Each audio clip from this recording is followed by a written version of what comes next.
사법개혁특위 간사로서 말씀을 드리겠습니다. 대한민국 경찰이 과연 독립된 수사를 할 수 있는 수준이 되는지 묻지 않을 수 없습니다.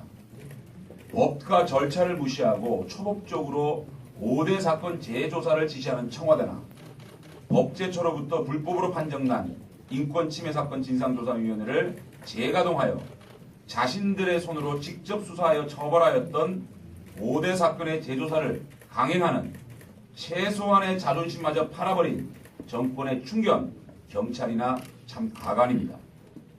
경찰은 정권에 아부하는 고질적인 근성을 버리지 못해 수사권 독립이라는 오랜 수건을 오늘부로 날려버렸음을 알려드립니다. 자유한국당 사법개혁특별위원회는 박종철 여사 고문치사 사건 은폐 조작을 시작으로 정권을 바꿔가면서 오늘까지 단 한 번도 흔들리지 않고 초지일관 꿋꿋하게 정권의 충견 역할을 하고 있는 경찰에게 더 이상 수사권 독립을 거론하는 것은 국민에 대한 도리가 아니라는 판단을 하기에 이르렀습니다. 이제 자유한국당 사개특위는 국민의 준엄한 요구에 응답하여 경찰의 전면 자치경찰제 도입을 검토하겠습니다. 소방청 조직과 같이 극소수의 국가경찰 지휘부만 남겨두고 지방자치단체의 자치경찰 지휘권을 기속시켜서 경비, 교통, 방범, 생활안전, 여성 청소년 보호 등 민생 치안에만 전념할 수 있도록 조직을 혁신해서 진정한 민생 치안 파수꾼으로 국민들께 돌려드리는 경찰개혁안 수립에 착수하겠습니다. 아울러 또 하나의 충견인 검찰의 고질적인 정치수사와 하명수사를 근절하고 검찰을 국민들께 돌려드리는 문제는 다른 트랙으로 개혁안을 마련하고 있음을 밝힙니다. 자유한국당의 검찰개혁 방안에 담긴 수사권 조정 문제와 인사독립 문제를 비롯한 검찰 민주화 방안은 당 사법개혁 추진단과 추가 협의를 거쳐 적절한 시점에 발표하겠습니다. 정권의 충성스러운 사냥개가 되어 하명 보복 수사를 계속한다면 검찰의 독립은커녕 수사권마저 보장받지 못할 것임을 명심해야 할 것입니다. 저의 이런 구상을 어제 원내대표께 보고드렸고 원내대표로부터 다음 주로 예정된 의원총회에서 초안을 보고하라는 뜻을 전달받았습니다. 앞으로 민주당은 자유한국당에 대해 대안 없이 권력기관 개혁을 반대한다는 프레임을 거두고 저희들이 하나하나 발표할 진짜 권력기관 개혁안을 받아 적을 준비하십시오. 청와대에 요구합니다.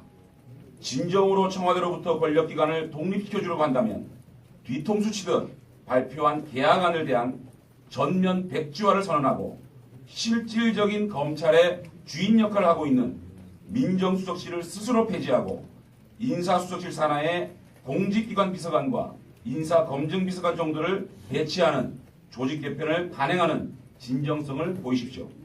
법무부 또한 검찰의 수사를 지휘하는 통로인 검찰국을 폐지하십시오. 이것이 진정한 법무부의 탈검찰화입니다. 문재인 정권은 앞으로는 스스로 권력을 내려놓는 것처럼 쇼를 하면서 뒤로는 썩은 고기 덩어리를 던지며 검찰과 경찰의 충성 경쟁을 조장하는 구토나는 거짓 정치 이제 그만하십시오. 청와대는 특히 조국 민정수석이 사법개혁의 가장 큰 걸림돌임을 빨리 깨닫기 바랍니다. 다시 한번 분명히 밝힙니다. 청와대는 일방적 개혁안 발표에 대한 진솔한 사과와 재발방지 양속을 해야 합니다.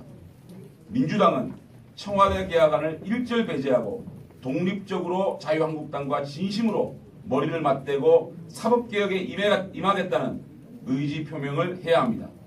그렇지 않는다면 사개특위 의사일정 합의를 위한 그 어떠한 간사회의도 없음을 분명히 밝힙니다. 저는 어렵게 만들어진 사개특위가 정의롭고 공정한 대한민국을 위해 권력기관을 개혁하라는 국민들의 지엄한 명령을 받았다는 사실을 다시 한번 가슴 깊이 새깁니다. 청와대와 집권민주당의 성의 있는 답변을 기다리겠습니다.